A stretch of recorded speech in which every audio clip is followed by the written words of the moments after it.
النهارده هنتكلم عن عوامل هزيمة خوارزمية يوتيوب. هل الخوارزمية اتغيرت ولا لا؟ ايه الاعدادات اللي هنعملها عشان نوصل للهدف ده؟ تحديث مهم جدا في احصائيات يوتيوب، وايه هي آلية عمل الخوارزمية لفيديوهات شورتس. خليكم معايا. كل سنة وحضراتكم طيبين. أكتر من أسبوع ما نزلتش فيديوهات. اتفرغت الفترة اللي فاتت لتجميع أفكار وخبرات جديدة من القنوات اللي قدرت تهزم الخوارزمية. معظم الناس اللي فهمت أو قدرت تهزم خوارزمية يوتيوب كانوا بيجتمعوا على مبادئ واحدة كلنا بنسمعها دايما، وهي اختيار عنوان متميز للفيديو، كتابة وصف دقيق مع تكرار الكلمات المفتاحية الرئيسية خلال شرح المحتوى في صندوق الوصف، ويكون بطريقة منظمة في الجمل مع مراعاة عدم انتهاك إرشادات المنتدى بإننا نكرر الكلمات المفتاحية بشكل ملحوظ، وكتابة العلامات اللي بتحتوي برضو على نفس الكلمات الرئيسية للعنوان، واختيار صورة مصغرة جذابة. طيب ما هو معظمنا بيعمل كده في قناته، ومع ذلك مستنيين الطفرة اللي بنحلم بيها، وهي ان القناة تنطلق وتكبر وتحصل على مشاهدات ومتابعين. بعد البحث المستمر لقيت أصحاب القنوات على مستوى العالم بدأوا يتكلموا عن حاجات جديدة، وإن الخوارزميات اتغيرت. يعني من كام سنة كانت محركات البحث بتقترح الفيديو من خلال العنوان بتاعه، وبعد كده بقت بتهتم بالعلامات والكلمات المفتاحية. طب دلوقتي الخوارزمية بدأت ترجح الفيديو وجودته من خلال عوامل مهمة.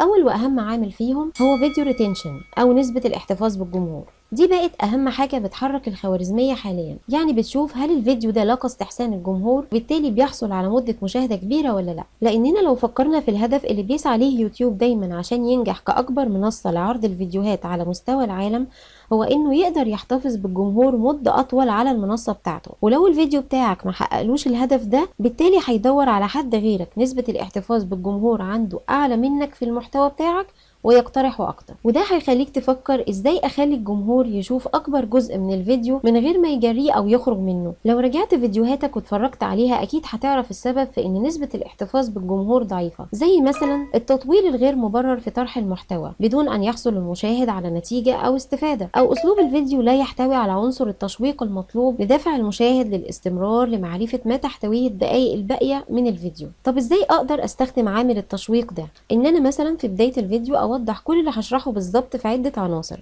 عشان المتفرج او المشاهد يبقى عارف انه لو استعجل وجرى الفيديو او خرج منه ممكن يفوته احد العناصر دي اللي سمعها في الاول. كمان من اسباب ضعف نسبة الاحتفاظ بالجمهور وجود مقدمة طويلة في اول الفيديو، او سوء توزيع الفواصل الاعلانية في القنوات المفعلة للربح. طبعا كلنا عارفين ان الفيديوهات الاكتر من 8 دقايق فيها امكانية توزيع الفواصل الاعلانية.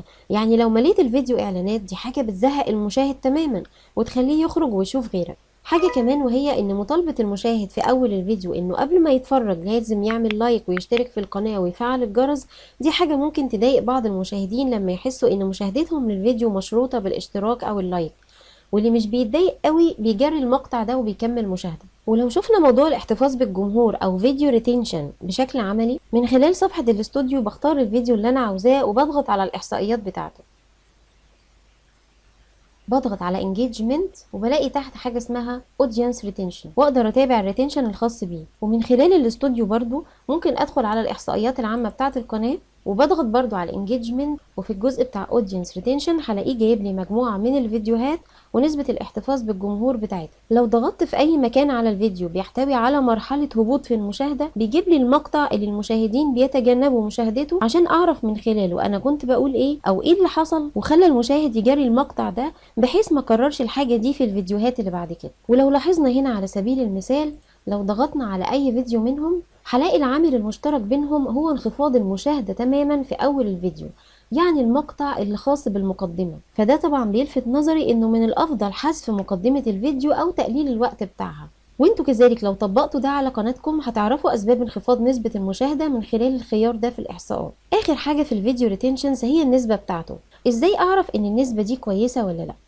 خلينا متفقين ان مفيش حد بيشاهد فيديو من اوله لاخره بنسبة 100%، لكن في نسبة كويسة ونسبة ضعيفة.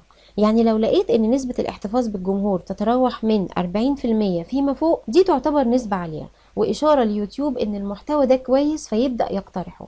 لكن لو النسبة اقل من 30%، فده معناه ان الاقبال على الفيديو ضعيف وبالتالي مشاهداته بتقل ويوتيوب مش بيدعمه. كل ده ينقلنا لنقطة مهمة جدا، وهي محتوى الفيديو. محتوى الفيديو بالإضافة لجودة المونتاج وجودة التصوير والإضاءة للناس اللي بتظهر بنفسها مهم جدا للاحتفاظ بالجمهور وجلب مشتركين جدد للقناة. يوتيوب قال بنفسه إنه ما يهموش أنت بتعمل محتوى عن إيه، لكن يهمه أنت جذبت جمهور قد إيه بالمحتوى بتاعك. طب ما هو عشان أجذب جمهور لازم يكون محتوايا كويس، يعني أهتم بجودته وأختار الموضوعات اللي تهم المشاهد ويكون بيدور عليها، وأتجنب الموضوعات اللي مفيش عليها بحث عشان ما ضيعش وقت وجهد بدون نتيجة. هل ده معناه إن الخوارزمية اتجهت حاليا بس للفيديو ريتنشن وبدأت تتجاهل إعدادات السيو الأساسية اللي دايما بنأكد عليها زي العنوان والوصف والعلامات؟ لو فكرنا كويس هنلاقي إن عمل الخوارزمية بيتم على مراحل. أول مرحلة بتبقى بعد رفع الفيديو مباشرة، ومن خلال العنوان والوصف والعلامات بتبدأ المحركات تصنف المحتوى وتقترحه في البحث بحسب الكلمة المفتاحية اللي بيدور حواليها المحتوى.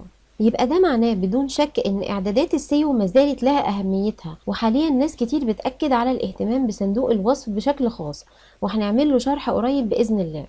والمرحلة التانية من الخوارزمية هي قياس مدى تفاعل الجمهور مع الفيديو بعد طرحه في البحث، بحيث تبدأ تدعمه أو تبدأ تتجاهله، اللي هي مرحلة فيديو ريتنشن أو نسبة الاحتفاظ بالجمهور. حاجة مهمة لازم أحطها في اعتباري وهي اختيار الوقت المناسب لرفع الفيديو. بنشوف في الإحصائيات حاجة اسمها كثافة الجمهور، بيبين لي فيها إن الجمهور بيكون إمتى بالظبط موجود على القناة بكثافة بحيث أرفع الفيديو بتاعي في الوقت ده. فخلينا عارفين إن الأوقات اللي بيبقى فيها اللون غامق كده هي دي الأوقات اللي انتوا لازم تنزلوا فيها على مدار الأسبوع. اللون هنا غامق إمتى؟ يوم الأحد الساعة 8، وهنا الألوان دي غامقة إمتى؟ في الأوقات دي 8 و9 و10 يوم الاثنين. يبقى هي دي بالظبط الأيام اللي انتوا هتنزلوا فيها والأوقات بتاعتكم. وفي قسم الأودينس في الإحصائيات في حاجة جديدة اسمها returning viewers.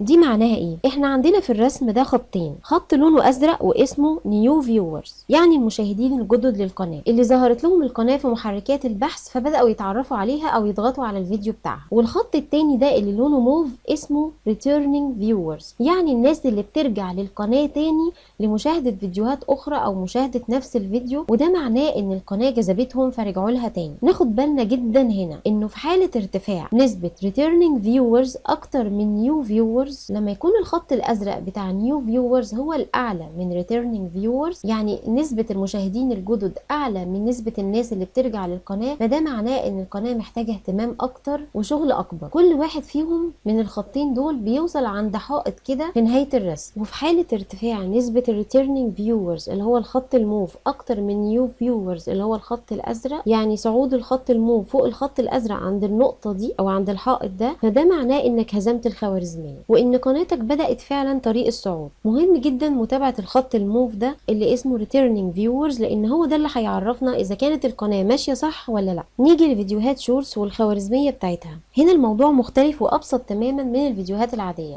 خوارزمية الفيديوهات القصيرة بتعتمد فقط على العنوان والهاشتاج شورت، وهتظهر بعدها مباشرة على رف او منصة شورتس بدون اي مجهود منك. عشان كده دايما بقول انها افضل واسهل دعاية للقناة. لو طبقنا طريقة استخدامها اللي قلنا عليها قبل كده في الفيديو بتاع كنز المشاهدات، هتساعد القنوات الصغيرة بشكل كبير على جذب مشتركين ومشاهدات للمحتوى. واخيرا بفكركم ان الاستمرار عامل مهم بيدعم كل اللي قلناه النهارده. دي كانت خلاصة مذاكرة الفترة اللي فاتت. هكون سعيدة بتعليقاتكم، واستنوا كل الأخبار والتيبس الجديدة، وإلى اللقاء.